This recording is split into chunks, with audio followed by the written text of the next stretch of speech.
Agora sim, agora sim. Agora estamos ao vivo.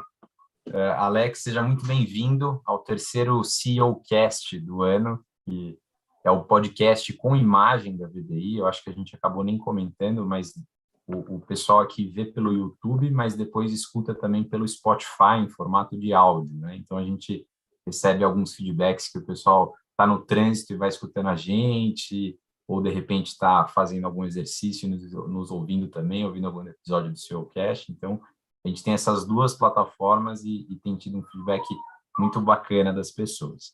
Um recadinho rápido antes, queria desejar também boas-vindas a você que nos ouve ou você que nos assiste.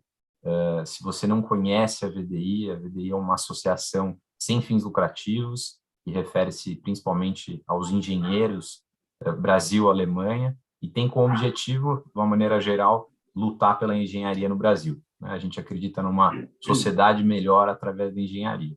E uma das iniciativas que a gente tem é essa entrevista, esse bate-papo aqui com CEOs, com presidentes de empresas e que possam certamente agregar valor e contar alguma coisa interessante para os nossos ouvintes, que são inevitavelmente nossos associados, tá?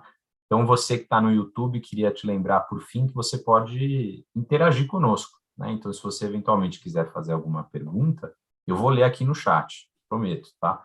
E espero não pegar o Alex de surpresa aqui com alguma pergunta, mas pode perguntar que a gente vai tá, sem dúvida alguma, lendo ao vivo e eu peço para o Alex responder. Mas vamos lá, chega de introdução, Alex, tudo bem? Como é que você está?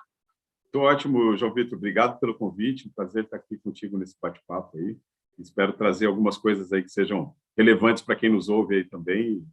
Vai ser um prazer estar contigo.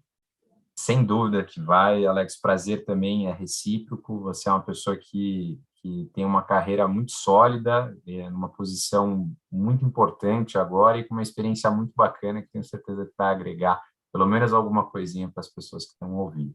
Eu queria começar, fora de script, de nada. Estou vendo que o Fernando Barros já está nos dando boa noite aqui. Boa noite, Fernando. Mas eu queria que você se apresentasse, né? A pergunta clássica, Alex, quem é Alex Marson? Queria que você contasse um pouco para a gente antes da gente entrar no bate-papo.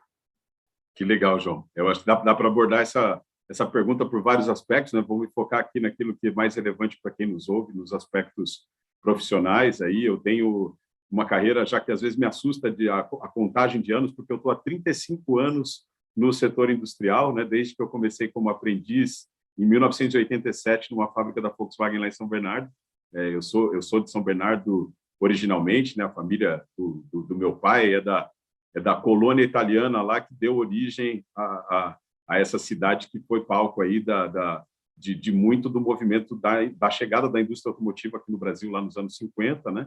E não podia ser diferente, cresci enxergando aquele complexo industrial da Volkswagen lá que chegou a empregar quase 40 mil pessoas, né? Uma coisa maluca, tinha lá perto de 20 mil quando entrei ali em 1987 e me apaixonei por isso e assim desenvolvi a minha carreira dentro do setor automotivo, há 10 anos lá na Volkswagen, depois fui para a Delphi, onde fiquei por 12 anos aproximadamente, foi onde ganhei bastante experiência internacional também, 7 desses 12 anos foram fora do Brasil, né? Passei 2 anos nos Estados Unidos, num programa de desenvolvimento de liderança, e de lá fui para Luxemburgo, onde fiquei quase 5 anos.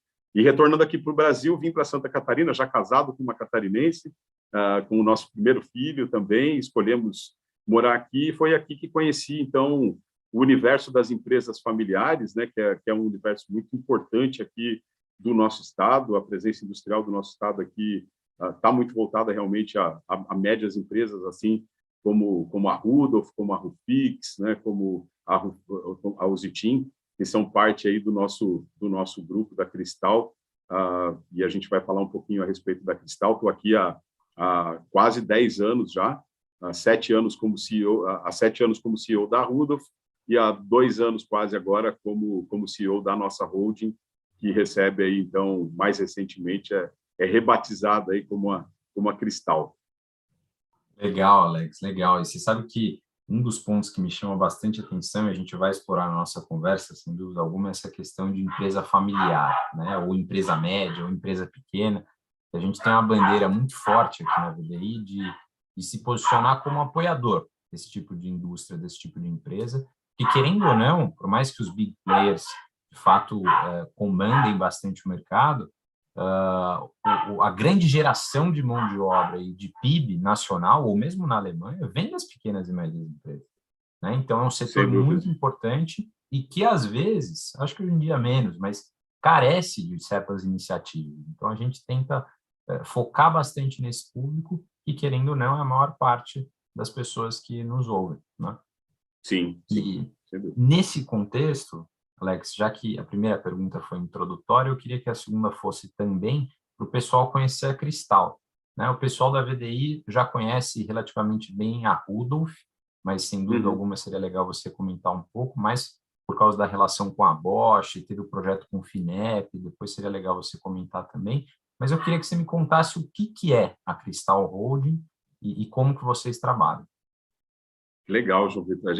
A gente chama a Cristal, né, de um palco para o desenvolvimento de pessoas e negócios, né? Então, o grupo que tem origem com a Rudolph, ele começa com a ousadia de um casal, a dona Crista e o seu Alfred Rudolph, que vem para o Brasil em 1952, então uma imigração bastante tardia aí, né? A imigração alemã aqui na nossa região e italiana, ela já ocorreu em períodos anteriores, né? E o seu Alfred ele está lá em Hamburgo, numa cidade em plena reconstrução de pós-guerra, uma cidade já bastante, uma economia pujante ali naquele momento na Alemanha. Ele conhece lá o senhor Otto Herweg, que era um outro alemão que já estava aqui morando em Timbó e que tinha esse projeto super ousado de construir uma indústria de relógios aqui em Timbó, né? A indústria de relógios Herweg.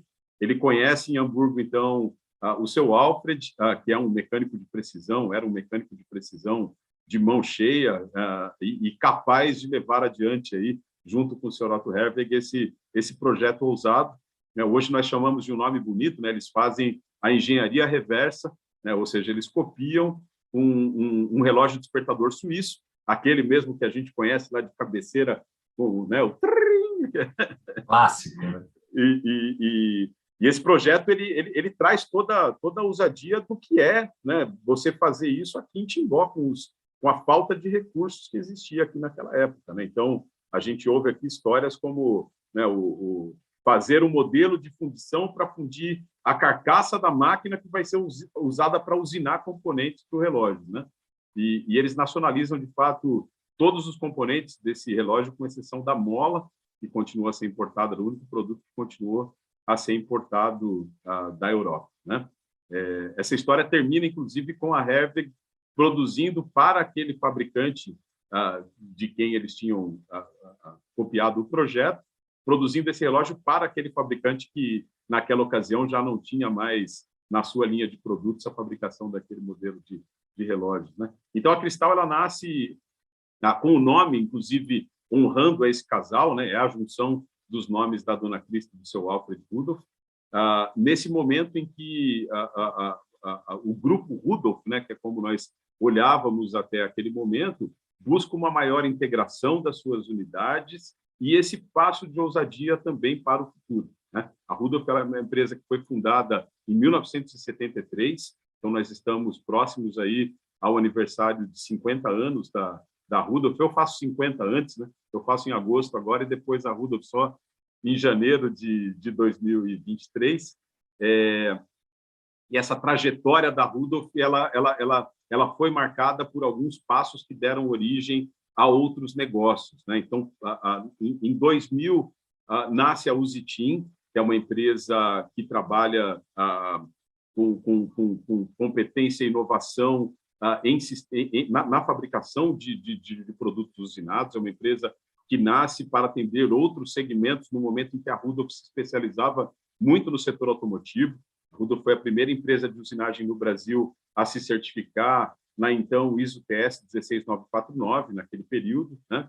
E essa especialização deixava uma lacuna de atendimento de outros segmentos, principalmente, que foi ocupada pela Usitim, que é um spin-off aqui, então, da Rudolph, que ganhou de lá para cá grandes competências de automação de processos interna. A Usitim é uma empresa que se consolida, inclusive, nesse momento, no setor automotivo, como um player muito significativo para a usinagem de produtos seriados, né? Naquele mesmo ano, 2000, foi um período muito fértil ali para a Rudolph, nasce também a Rufix, né? O Rufix é como nós chamamos a empresa hoje, que nasceu de uma joint venture com uma empresa alemã, com a Carbonos, e que depois se tornou uma unidade própria da Rudolph, e que trabalha a proposta de valor de soluções para as necessidades de fixação de clientes industriais. Então, nossa proposta de valor é trabalhar com uma série de itens de catálogo, mas também a de entender as necessidades de fixação dos nossos clientes e de trabalhar através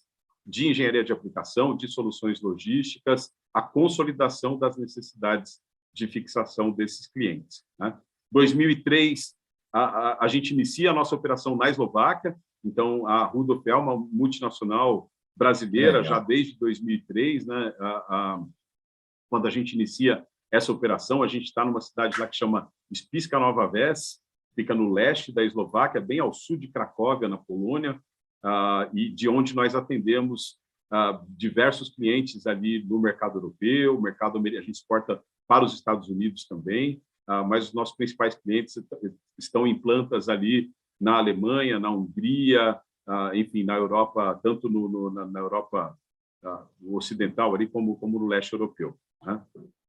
A Cristal, então, ela vem como um veículo de consolidação nesse momento, João, que transcende a perspectiva normal de uma holding como um veículo de gestão patrimonial, né, para se tornar um veículo de gestão estratégica, de integração dessas competências e de desenvolvimento de novas possibilidades a partir dela, né? E, particularmente para isso, né, talvez vocês tenham notado aqui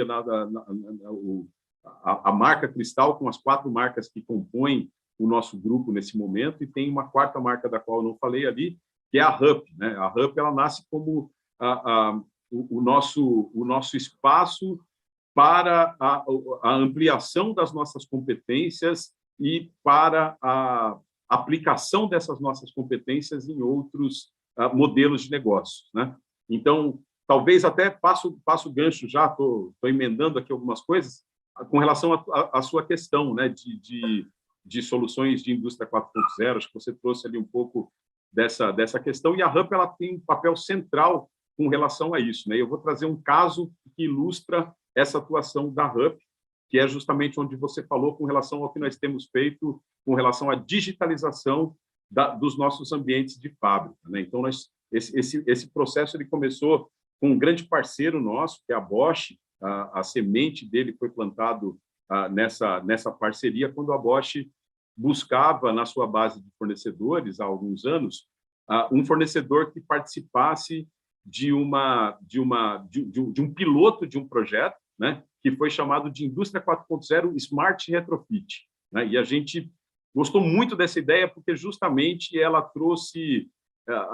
tangibilizou a questão de Indústria 4.0 para a realidade de um fornecedor, como você estava dizendo, né, dessa empresa média que muitas vezes tem um parque fabril, como é o caso da maioria das empresas do setor industrial, já com máquina ali de 10, 20 anos, né? Temos máquinas novas também, mas muito da nossa realidade é justamente a de operarmos com máquinas com esse tipo de característica, né? E o ícone do projeto, inclusive, era algo que extrapolava isso para uma outra dimensão, quando tinha lá o torninho do Robert Bosch, né? Uma peça de museu sensorizada, né? E mostrando justamente o que era a intenção desse projeto, que era falar assim, olha, o que é levar esse tipo de solução para uma realidade de um fornecedor brasileiro, né? E foi assim que nós trabalhamos, então, nesse projeto, colhemos conjuntamente muitos benefícios desse projeto, tanto é que depois a Bosch estendeu isso, né, dentro do escopo do Rota 2030, mais recentemente, para um número maior de fornecedores ali, aquele mesmo conceito que desenvolvemos conjuntamente aqui nessa solução. Então, essa foi uma solução para a gente que trouxe muito expertise e soluções de condition monitoring, né, especificamente olhando para esse tipo de solução naquela célula onde ele foi aplicado. Nós, mais recentemente, fomos contemplados ali com um projeto dentro do escopo do Rota 2030, através da FINEP, com um projeto que prevê a digitalização de todos os nossos apontamentos de fábrica com um sistema MES, apoiado, e aí então a grande inovação que a gente trouxe para isso, apoiado por uma inteligência artificial para apoiar o nosso planejamento. Nós temos um parque fabril que ele tem um compartilhamento muito grande de equipamentos, né? O tipo de situação, e eu estou falando especificamente nesse momento da Rudolph, né? Na Rudolph nós temos aqui uma situação onde nós temos algumas poucas linhas dedicadas, linhas de produção dedicadas a produtos, e nós temos muitos recursos que são compartilhados, e gerando muitas vezes, nesses fluxos de produção, situações onde trabalhar com a informação de ontem para esse planejamento é insuficiente, né? Então, hoje nós trabalhamos em tempo real com essas informações de output de produção, de condição de máquina, e tudo isso está alimentando o nosso sistema de planejamento de forma que a gente consegue trabalhar apoiados também por um APS, né? A gente usa o Preactor lá como Advanced Planning System, uma situação de reatividade, por exemplo, a variações trazidas por clientes, mas também trazidas pelo nosso sistema de produção, onde essa inteligência artificial está sendo desenvolvida em parceria com a Fundação CERT, aqui em Santa Catarina, para apoiar esse sistema. Então, eu falei tudo isso para dizer o seguinte, né? A RUP é esse veículo que está hoje servindo a uma empresa do grupo, a Rudolph, especificamente no desenvolvimento desse projeto, que apoia a transformação digital da Rudolph, mas, ao mesmo tempo, ela está capturando todo esse know-how que está sendo desenvolvido dentro desse projeto na Rudolph, para, primeiro de tudo, levar para as demais empresas do grupo. Então, a nossa unidade da Eslováquia vai ser igualmente beneficiada por essa solução, a Usitim vai ser igualmente beneficiada por essa solução, que ganha escala internamente para poder sair também a mercado em outros modelos de negócio, né? Ou seja, a gente quer trabalhar um pouco também esse conceito de como as nossas competências industriais elas podem ser utilizadas em outros modelos de negócio que não sejam só o de produzir e comercializar componentes, que é o nosso negócio hoje, onde o nosso negócio hoje está bastante concentrado. Então, acho que eu já mato a explicação do que é a RUP com esse exemplo, que também ilustra um pouco dessa pergunta que você trouxe de como é que a gente está avançando com relação a essa questão da transformação digital, da aplicação de soluções de indústria 4.0. Puta, sensacional, Alex, sensacional. Que história bacana. Acho que não é à toa que a Cristal vem crescendo, né? As suas empresas, suas 4 empresas que compõem essa holding, vem crescendo bastante nos últimos anos, né? Parabéns pelo trabalho e que interessante. Acho que é o sonho de muita gente, né? Você chegar nesse nível de maturidade digital, ainda que como uma empresa média, talvez eu possa assim dizer, né? Então, puxa, parabéns pelo trabalho. Deixa eu aproveitar nós tivemos, João, diga. Só um complemento ali, né? Eu tive agora há 3 semanas no evento global de fornecedores da Bosch, em Frankfurt. Da Bosch. Tivemos ali, em uma das sessões, nós tivemos um especialista, ex-membro do board da Bosch, que trouxe uma perspectiva com relação justamente à transformação digital das empresas, né? E numa perspectiva industrial, né? Eu acho que isso é muito bacana para a gente, assim, porque às vezes nós temos dificuldade de tangibilizar aquilo tudo que está sendo, né? O Peter Diamandis está lá falando alguma coisa, e isso tudo, e a gente fala, pô, e eu aqui agora, empresa média, né? Como é que a gente trabalha isso, né? Como é que eu torno isso uma realidade, né? E só queria oferecer assim uma perspectiva que foi trazida lá, que eu acho que está muito em linha, e eu gostei muito justamente de ver aquilo colocado daquela forma, porque eu acho que está muito em linha justamente com a proposta que a gente está trazendo através da RUP, né? E ele falava do double S-curve, né? Então, a curva S de produtos, de como os produtos nascem, ganham maturidade, depois entram naquela fase de estabilização, né? E ele trazia essa perspectiva justamente dizendo assim, olha, quando a gente fala em transformação digital, a gente precisa atuar sobre o negócio corrente, impactar aquela curva S do negócio atual e entender como é que o digital habilita outros modelos de negócio para começar uma segunda curva S, né? Então, acho que a RUP ela vem justamente como uma resposta a esse tipo de situação. Em um primeiro momento, ela está impactando a curva S do negócio atual, ela está ampliando esse potencial de geração de valor do negócio atual, e dessa forma eu não trago isso como aquele centro de custo que está todo mundo apontando o dedo e falando por que a gente está gastando dinheiro com aquela viagem lá daquele negócio que essa turma está inventando lá, né? E, ao mesmo tempo, eu estou criando com isso esse potencial dessa segunda curva S, né? Então, acho que isso é uma coisa que acho que esse link ali ajuda justamente as pessoas que estão nos ouvindo a pensar também como é que isso está presente, como é que isso pode estar presente nos seus negócios, né? Puta, que legal, Alex, que legal. E sem dúvida que essa é vou dizer, acho que a última pergunta que eu queria te fazer a respeito da Cristal de fato, depois a gente pode entrar em alguns assuntos mais de mercado, mas uma coisa que eu fico bastante curioso é que toda digitalização, ou os próprios resultados da Cristal em si, eles são muito bons, né? E não são, vamos dizer, convencionais, né? Não é tão fácil que uma empresa de porte médio tenha resultados tão convincentes e tão grandes em tão pouco tempo.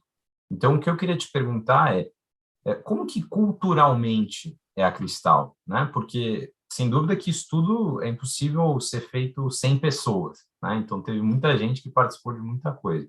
Queria que você me contasse um pouco dessa parte cultural como forma de benchmarking para as outras empresas que nos ouvem. Que legal. Essa é a pergunta que você tem que pedir em algum momento para eu parar de falar, né?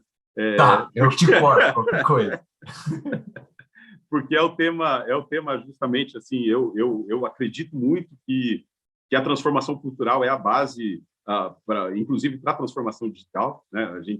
Acho que a gente enxerga exemplos muito frequentes de como muitas vezes a transformação digital a gente colhe benefícios disso muito mais pela transformação de mindset do que por aquilo que a tecnologia habilitou de fato, né? É claro que a tecnologia é importante, mas ela só vai estar a serviço, de fato, de uma forma efetiva quando a gente traz com ela essa mudança de mindset, essa mudança de olhar, né? Quando a gente troca de lentes para olhar para a complexidade daquilo tudo que está à nossa frente nesse momento, né? Então, isso para a gente, a transformação cultural, ela foi um pilar fundamental para todo esse processo que se deu aqui até com relação a dar origem à Cristal com dessa forma como a gente está trazendo a Cristal para o mundo, né? Isso começou, então, a gente anunciou o que a gente chamava de transformação cultural guiada por um propósito, né? Nós somos, João, membros aqui, apoiadores de um movimento que é o Capitalismo Consciente, né? Nós temos, eu na verdade, lidero também voluntariamente aqui a filial de Santa Catarina do Capitalismo Consciente, né?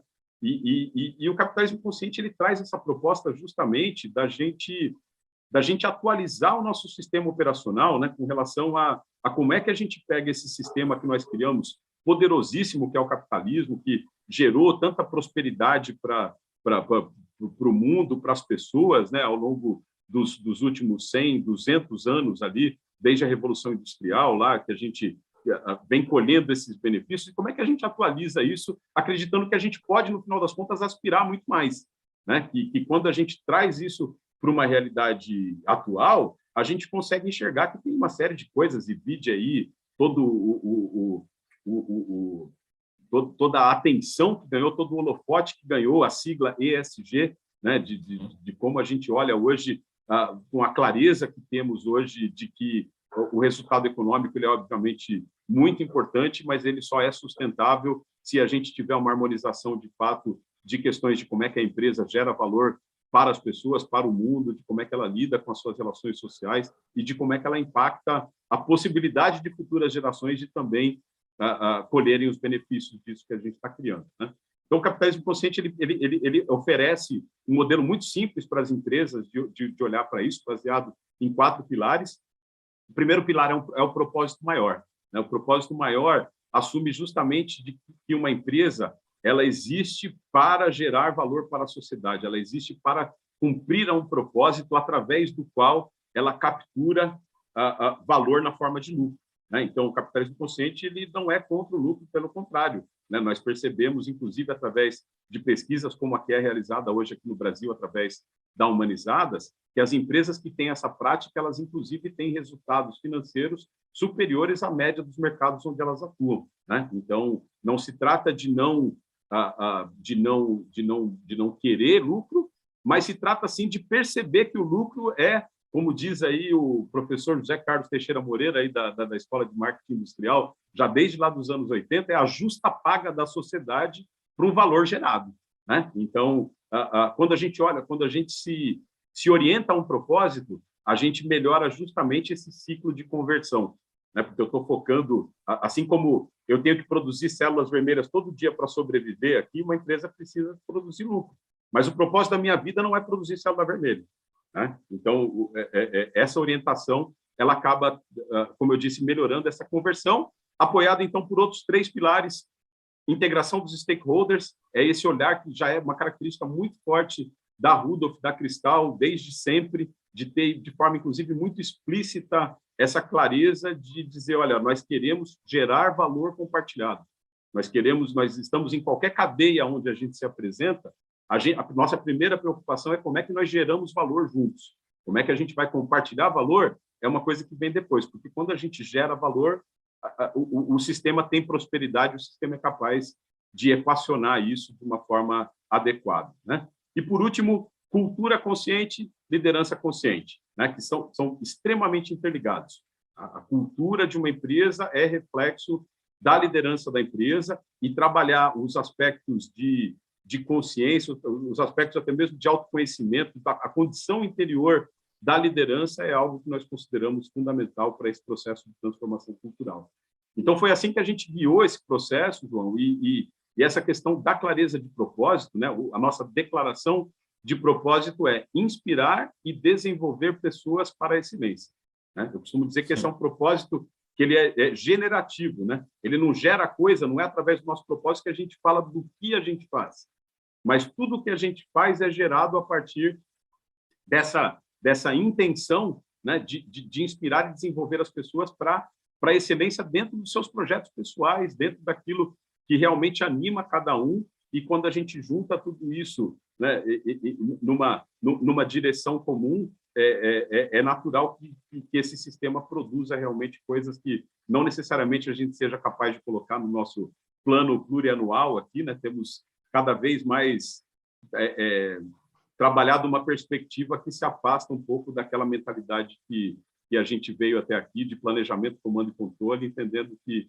esse sistema está passando por uma falência generalizada aí, que se mostra, por exemplo, em estatística de engajamento de colaboradores, né? O Gallup saiu com a última pesquisa que veio em linha com as anteriores, 20% da força de trabalho do mundo está engajada realmente àquilo que faz, né? Os outros 80% estão entre os desengajados e os ativamente desengajados, né? Ou seja, é a turma que está só assistindo ou que está pulando do barco, remando contra, alguma coisa desse tipo. Então, eu acho que esse é o grande desperdício de potencial humano que a gente tem e que pode ser tratado justamente através de um engajamento das pessoas por aquilo que faz sentido para elas, né? Eu não faço alguma coisa de forma engajada porque meu chefe mandou. Eu vou estar engajado àquilo que faz sentido para mim. Sensacional. Eu falei que tinha que pedir para eu parar de falar, né? Então... Não, tá ótimo. Nós estamos aqui para isso. A gente tem até às 7 horas para você falar mesmo. A ideia é que você conte suas experiências e está sendo super agradável. Não se preocupa, não. Eu queria comentar uma coisa que faz um certo sentido com essa sua última fala, que é a respeito do cenário industrial, né? Acho que a Cristal, evidentemente, está numa posição muito bacana, com metas muito agressivas, positivamente falando, e crescendo muito e tendo um impacto, principalmente através dos seus propósitos de cada uma das 4 unidades, né? Um problema que a gente, como VDI, vem escutando e vendo muito na prática ultimamente é uma certa perda de um, vamos dizer, um chamariz que a indústria talvez eventualmente algum dia já teve. A gente repara que talvez os grandes engenheiros hoje em dia, claro que há aqueles que têm a vontade de trabalhar na indústria, mas tem ido muito para bancos, para consultorias, etc. e tal, e que são empresas fantásticas também, mas isso acaba gerando uma certa falta de mão de obra industrial, né? E esse é um problema que a gente enxerga e temos até na VDI um grupo que discute justamente isso, né? Mas o que eu queria te perguntar é o seguinte: como que se enxerga esse atual cenário da indústria brasileira, se o movimento de desindustrialização que a gente lê tanto nas notícias, se ele é real, Como que você tem enxergado assim um panorama industrial do Brasil? Ele é positivo, ele é negativo? Qual que é a sua visão desse assunto? Uhum. O cenário industrial brasileiro, João, é heróico, assim, né? Trabalhar nesse setor, ser um É verdade. empresário do setor industrial, né? A gente, eu acho que um pouco dessa migração de pessoas, por exemplo, como você está falando, acho que é um reflexo de algo maior com relação à prosperidade que nós não temos sido capazes de construir dentro do setor industrial brasileiro, né? Não por falta de competência, não por falta de empreendedorismo, mas por condições de contorno que realmente têm sido cada vez mais desafiadoras, né? Quer dizer, nos falta, como país, uma política industrial que realmente privilegie a transformação de uma situação onde a gente, de alguma forma, seja capaz de conectar todo o crescimento, por exemplo, da agricultura, né? É uma coisa que é fantástica, né? Mas que bom seria se a gente conseguisse acompanhar, do ponto de vista de agregação de valor a essas commodities também, dentro do setor industrial, esse crescimento todo, né? Eu comentei contigo que entrei na indústria lá em 1987, né? Eu tenho de cabeça assim 22% do PIB naquele momento como dentro da indústria de transformação, né? 11%, acho que é o último número que eu vi de percentual do PIB na indústria de transformação. Então, quer dizer, a desindustrialização, de certa forma, não é uma questão de opinião, né? É uma coisa que fica evidenciada em números ali, no sentido que nós não conseguimos acompanhar sequer o nosso crescimento do PIB brasileiro, né? Então, assim, é natural que as pessoas tenham essa tendência de buscar lugares onde a prosperidade seja maior, né? Índice de competitividade, né? A Fiesc, a Federação das Indústrias aqui de Santa Catarina, tem feito um trabalho incrível aí com relação à transformação, da reinvenção da indústria de Santa Catarina, né? Eu participo ali, inclusive, do Conselho da Escola de Negócios da Fiesc, que vem como pilar muito importante nessa construção desse novo momento ali. E eles lançaram há pouco tempo o Observatório da Fiesc, lançou um estudo ali de análise de competitividade comparativa da indústria brasileira e da indústria de cada estado do Brasil ali, né, onde a gente vê Santa Catarina aparece ali com uma posição de destaque, né, muito próxima a São Paulo como o segundo estado, Santa Catarina, de maior competitividade industrial, cercado aqui também por Paraná e Rio Grande do Sul, com índices altos em comparação a outros estados brasileiros, né? Mas eu não vou lembrar exatamente ali, mas a gente está... Santa Catarina, se fosse um país, seria o país ali no número 45, alguma coisa desse tipo, em termos de competitividade, e o Brasil, no agregado, 75, coisa desse nível, né? Então, quer dizer, a gente ser capaz de operar de forma próspera, de forma... Quando eu falo de tudo isso da Cristal, assim, também, eu não quero passar com isso uma sensação, né, de todas as coisas bacanas que a gente está fazendo, de que a gente está navegando em mares tranquilos, né? A gente está passando aí pelos mesmos perrengues que a maioria dos nossos colegas aí da VDI também estão passando, né? E construindo os nossos próprios caminhos. Eu acho que é o que nos resta, né? Até mesmo lá o Capitalismo Consciente, por exemplo, traz muito essa perspectiva justamente de que não depende de governo, de outra... O setor empresarial ele tem muita capacidade realmente de transformação, né? E é por ali que a gente consegue encontrar os nossos caminhos, né?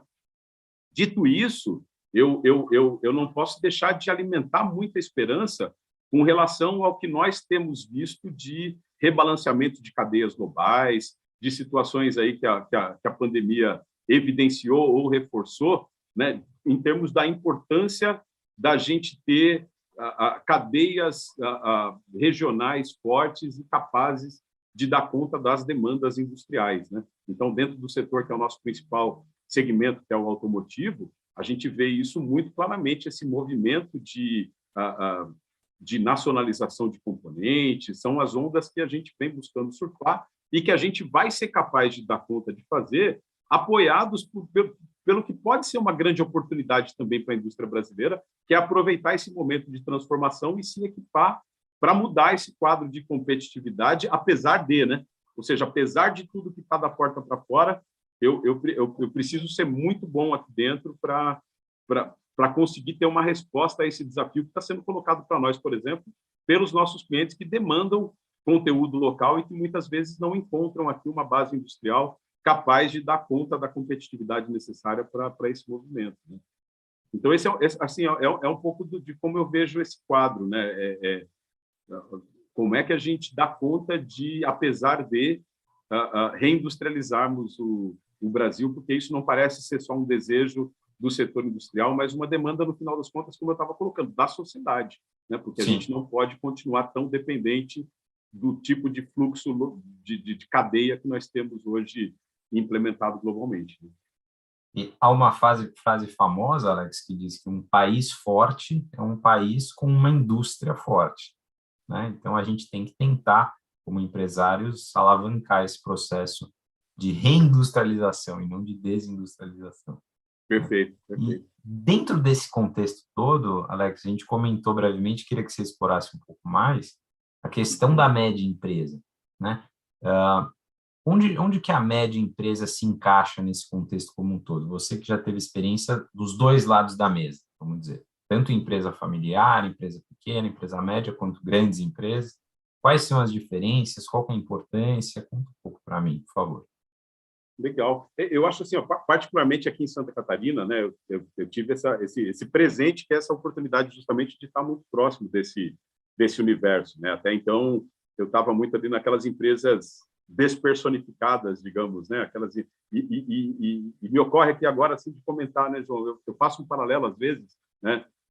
Duas cidades industriais que eu conheci bem, né? São Bernardo, que é a cidade onde eu nasci, né? E Joinville, aqui em Santa Catarina, que é uma cidade que também cresceu como potência industrial e de formas completamente diferentes, né? Quando a gente pega o resultado final das coisas, a gente vê, por exemplo, a situação de crescimento desordenado ali em São Bernardo, de uma situação onde, digamos lá, o S do ESG talvez não tenha produzido o melhor dos resultados, né? E quando a gente olha para Joinville, por exemplo, né, ali a gente ouve muito dos joinvilenses aqui o que foi a Escola Técnica Tupi, né, o que ela fez para a Joinville e região em termos de formação de mão de obra. Eu vejo muito aqui no empresariado catarinense, né, e tenho falado a respeito disso aqui quando trato do tema ESG, justamente essa natureza de tratar disso como uma coisa feita por consciência da coisa certa a ser feita,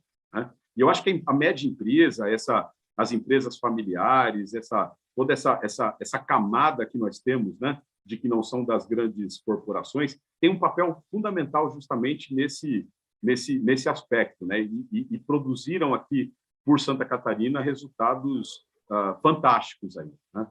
Trabalhar numa empresa média familiar, para mim, foi um aprendizado enorme e um desafio novo que eu vivi com muita alegria. Eu cheguei aqui na Rudolph, né, como numa posição de diretor de negócios. Na época, nós tínhamos diretor de negócios, diretor de operações, e reportando ali, então, para o Wolfgang, que é filho do seu...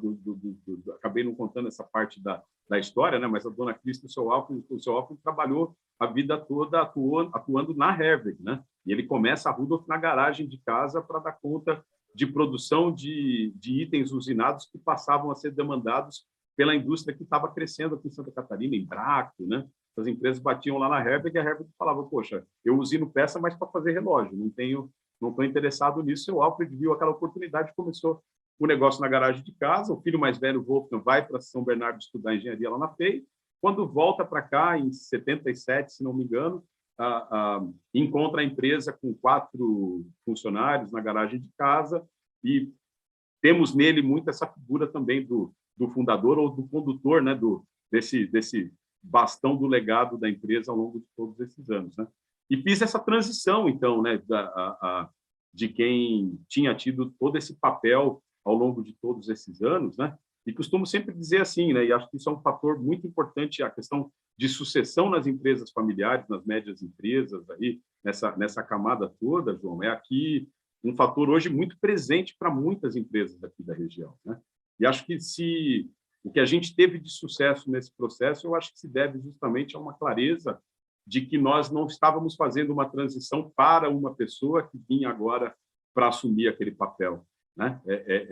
Eu não fiz a transição, não foi uma transição personificada onde a gente passa, o Wolfgang me entrega o bastão e eu passo a ser a nova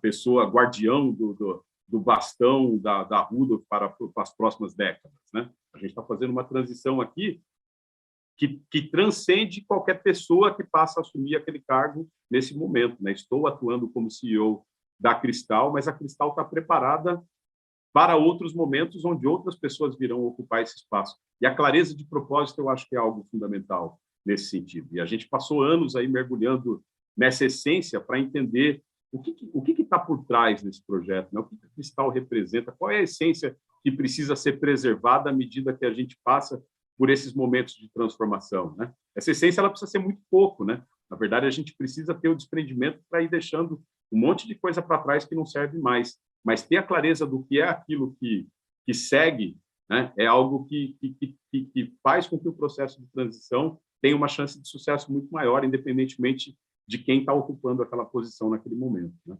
Então, acho que eu vejo essa situação de empresas familiares muito nessa ótica realmente de empreendedores heróicos aí e que fazem muito por aquilo que acreditam, e isso precisa estar muito claro para essas empresas. Muito bem colocado, Alex. Ainda bem que está gravado. Depois eu vou querer reescutar, reouvir essa resposta. Muito, muito bem Legal. colocado, bacana. Muito legal a sua visão. Deixa eu te perguntar uma outra coisa. Dentro desse contexto, agora já nos restam apenas 18 minutos. Veja só como passou rápido, Alex. Eu vou acelerar um pouquinho para a gente conseguir abordar todos os tópicos. A gente comentou lá no início um pouco de indústria 4.0, de um certo processo de transformação digital que a Rudolph, no caso, passou. Mas eu queria, de repente, você que já está inserido nesse contexto, certamente há muitas pessoas que gostariam de estar inseridos também, mas muitas vezes têm uma certa dificuldade de começar a entrar no mundo da digitalização, a entrar no mundo da indústria 4.0, né? Como inovar, né? Isso é uma pergunta difícil, né? E eu queria te perguntar justamente isso. Queria que, de repente, você pudesse dar um conselho ou a sua visão a respeito de como começar, como inovar, qual que é um bom caminho. Eu acho que também não tem receita de bolo, né, Alex? Uhum. Mas queria que você contasse um pouco sua visão sobre isso para a gente.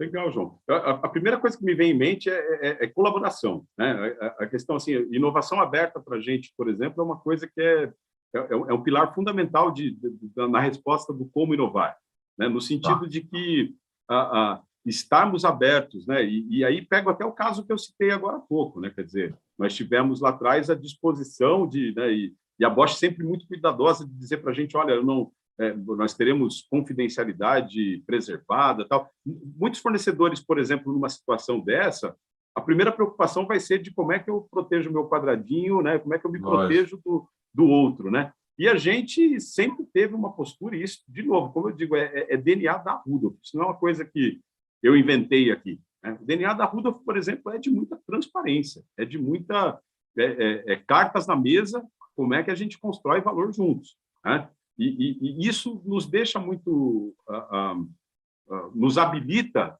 justamente a operar em ecossistemas de inovação aberta, em colher benefícios, por exemplo, de coisas que estão à nossa volta, seja uma oferta de um projeto colaborativo de um cliente, como foi esse caso, seja acesso a linhas de crédito. Lá atrás, a Rudolph foi a primeira empresa aqui na região sul a acessar o InovaCred, quando começou, né, tendo taxas subsidiadas ali para projetos de inovação, projeto FINEP, que a gente está agora, estamos com ter pessoas dedicadas a isso também, né, João, é algo que é fundamental. A Hub oferece justamente esse espaço, né, de pessoas que não estão se vendo como recursos sendo competidos entre apagar o fogo na operação e fazer alguma coisa nova, né? Então, quer dizer, a gente precisa estar muito conectado às operações, mas, ao mesmo tempo, descolado o suficiente disso para poder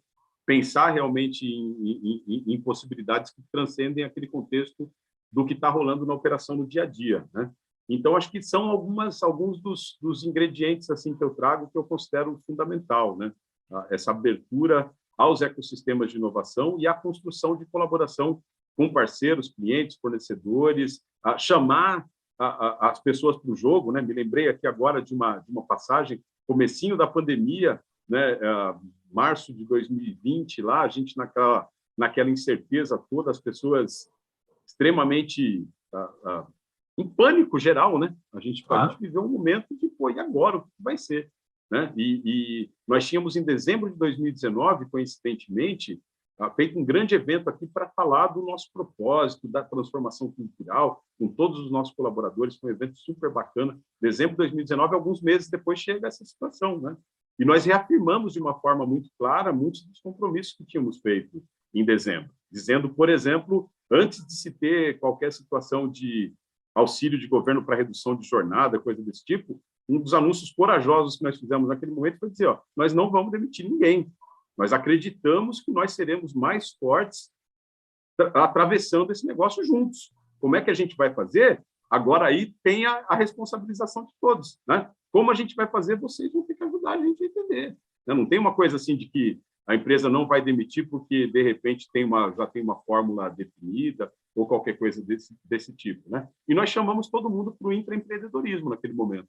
A gente lançou um programa que nasceu como um braço do nosso programa de melhoria contínua, onde a gente tem os programas participativos, né, de sugestões, que a grande maioria das empresas tem. A gente criou um braço daquilo que chamava empreendedor interno, né, onde a gente falou assim, pô, nós queremos que vocês submetam projetos de como é que a gente acelera negócios, fazemos, seja redução de custos, seja novos negócios, o que nosso ciclo normal de contratação de um novo negócio é aquele onde eu negocio algo aqui que eu vou fornecer daqui a 12 meses num bom cenário, né? Então, aquilo não nos ajudaria. Então, o que vai ser, né? O que nós podemos fazer de diferente aqui? E chamamos as pessoas para o jogo, né? Então, assim, acho que é pegar cada um dos stakeholders e chamar para o jogo junto. É assim que eu acho que esse é um ingrediente fundamental, eu acredito, para a inovação que faz sentido, que dá resultado. Sensacional, Alex. Sensacional. Puta, a gente poderia ficar aqui conversando por algumas horas, né? Tem tanta história bacana para contar para a gente. Deixa eu ir para uma questão, Alex, que para a gente fechar esse cenário, a gente falou bastante de indústria, de engenharia, da Cristal, né? Do cenário, vamos dizer, industrial do Brasil, inovação, etc. Queria, agora, para encerrar, nesses 13 minutos que nos restam, a questão do mercado corporativo. A última pergunta em relação a isso. A gente está vivendo um cenário hoje em dia que o jovem, que antes era, de certa forma, entre muitas aspas, está programado para fazer uma universidade e ter como sonho, ao sair dela, entrar numa grande empresa, fazer carreira, ficar 30, 40 anos e aposentar. Isso era o estereótipo de algumas décadas, talvez, atrás, que a gente tinha, pelo menos estatisticamente, como o grande desejo das pessoas, né? Isso mudou bastante, né? Um dos pontos, como a gente falou, por exemplo, a questão de empresas médias. Outro ponto, startups. Hoje em dia, muitos jovens saem das universidades e fundam suas startups, ou querem trabalhar em startups, não querem ir para o mercado corporativo, digamos, convencional, etc. A gente tem as mídias sociais, YouTubers, Instagram, muita gente com empregos diferentes, né? A gente fala tanto de profissões do futuro, etc. e tal. Minha pergunta é, você acha que o mercado corporativo ainda é o melhor caminho? Se é que um dia já foi, né? Eu acho que eu vou ser até um pouco repetitivo, puxando um ponto que eu mencionei aqui num outro contexto, né? Que para mim é chave nesse sentido. Então, é a questão de fazer sentido para as pessoas, né? Tá. A gente se engaja aquilo que faz sentido para a gente, né? Se a orientação das pessoas hoje é diferente daquela, tal que não nos torna, como empresas tradicionais, atrativos como lugar para essas pessoas emprestarem os seus talentos, né? Eu acho que essa responsabilidade volta para a gente, de como é que a gente transforma esses ambientes para que eles voltem a ser atrativos, ou para que eles sejam, voltem, não no sentido de que eu vou fazer alguma coisa que tinha sido feita antes, né? Voltem a ser atrativos na perspectiva de que, em algum momento, aquilo fez sentido e podia ser simplesmente, por exemplo, por carência, né? Quer dizer, eu não tenho alternativa melhor, então faz sentido para mim fazer esse negócio aqui que eu não estou entendendo nem muito bem por que eu deveria fazer, porque alguém mandou, alguma coisa desse tipo, né? Então, assim, fazer sentido para as pessoas nesse momento significa outra coisa que nós temos que descobrir. Que cada um de nós, dentro das suas organizações, está construindo ali as novas fórmulas de como é que a gente gera oportunidades que sejam carregadas suficientemente de significado para que as pessoas emprestem os seus talentos a isso, né? Então, de novo, eu acho que assim, esse tema do propósito, né, é uma palavra assim que eu ouvi um termo outro dia que acho que reflete muito, né? Que é como se a gente estivesse sofrendo uma doença que é propositite, né? Que todo mundo fala de propósito. Mas eu acho que assim, ó, eu vejo isso como algo realmente... isso faz muito sentido para mim, né? Quando se eu vou pôr ali na fábrica agora perguntar lá para a turma, né? Qual que é a metodologia mais antiga que vocês conhecem aí de método de solução de problemas? Né? O cara vai falar, 5 porquês, né? Por que essa é uma ferramenta poderosa? Porque ela mergulha lá na essência do negócio, né? Por quê, né? Criança de 3 anos, ali 5 anos, né? Qual que é a pergunta que ficam enchendo o saco da gente, né? Mas por quê? Estão fazendo sentido do negócio, né? Então, assim, se as pessoas não conseguem fazer essa conexão com o ambiente de trabalho, do porquê, por que eu estou fazendo isso, cara? Por que eu vou levantar da cama e vou lá, sendo que eu tenho essa outra, que você falou de youtuber, de blogger, de tudo isso daí, que de repente faz mais sentido para a pessoa. Ela pode viver, quem sabe, uma vida até melhor do que a gente é capaz de proporcionar dentro das organizações, em algo que faz mais sentido, onde ela pode se expressar, por exemplo, de uma forma autêntica, né? E ela não encontra esse espaço dentro das organizações, por que ela vai escolher as organizações, né? Então, eu preciso assumir essa responsabilidade, né? Enquanto eu estiver atuando como CEO em uma organização, eu preciso assumir a responsabilidade de criar condições para que as pessoas encontrem sentido naquilo que elas vêm fazer aqui, né? E acho que esse é um pouco do nosso desafio, assim, e aqueles números lá de engajamento, por exemplo, refletem isso, né? E dão clareza para a falência do sistema que nós aprendemos no MBA, né? Basicamente, assim, a gente tem uma série de coisas que a gente precisa rasgar, jogar fora e reaprender como fazer, né? Trocar as lentes, como eu estava dizendo, né? Tal do lifelong learning, né? Que fala assim. Isso, a gente sabe que quem está saindo para o mercado de trabalho hoje vai ter 3, 4 carreiras diferentes ao longo de sua vida, porque a velocidade de transformação é tal que aquilo que ele sai fazendo não é mais relevante daqui a 5, 10 anos, quem sabe, né? E você imagina também, Alex, por exemplo, a minha geração, tudo indica cientificamente que a gente deve viver mais de 100 anos, né? Com o avanço da medicina, etc. A sua também, muito próximo disso. A gente tem muitos anos de trabalho pela frente, né? Então, assim, a gente vai sofrer muitas mudanças. Então, se a gente não ficar o tempo todo se reciclando e buscando coisas novas, nossa, com a velocidade de informação hoje, em uma semana a gente está ultrapassado, né? É isso aí. Alex, deixa eu te fazer a última. E as competências são outras, né, João? São outras. Um pontinho bem rapidinho, assim, né? Meu irmão, eu tenho um irmão mais novo, né, 3 anos mais novo, e em algum momento ele falou que quando ele estava indo para a faculdade, ele falou que ele ia estudar filosofia, né? E eu caí de pau nele, eu falei, você é louco, cara, o que você está, né? Filosofia, né? Como tem um cara que é um filósofo lá do capitalismo consciente, cara com formação em filosofia, ele fala que o pai dele disse para ele quando ele ia fazer filosofia, oh, that's great, because they're opening a whole bunch of philosophy factories around here, né? Os caras estão abrindo as fábricas de filosofia aqui, tão ótimo, você vai poder trabalhar lá, né? E eu vejo hoje, por exemplo, que esse tipo de competência talvez seja muito mais relevante do que outras, quando nós teremos que daqui a pouco enfrentar dilemas como aqueles trazidos por inteligência artificial, por uma série de coisas onde questões éticas e uma série de coisas vai requerer esse tipo de habilidade que a gente considerava coisas supérfluas, né? Então, acho que esse é um outro ponto também que é interessante nessa discussão. Total. O pessoal está interagindo aqui com a gente, Alex. Fernando, o Rogério, a Juliane Carreira comentou, achei bem interessante, Rudolf, Rufix, Rupi e o Zitin.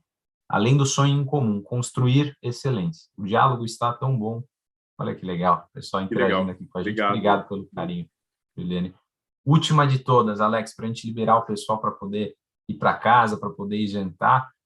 Já que a gente falou tanto de causa, falamos tanto de propósito, de fazer sentido, eu queria encerrar te perguntando, e para você, Alex, qual que é o seu propósito?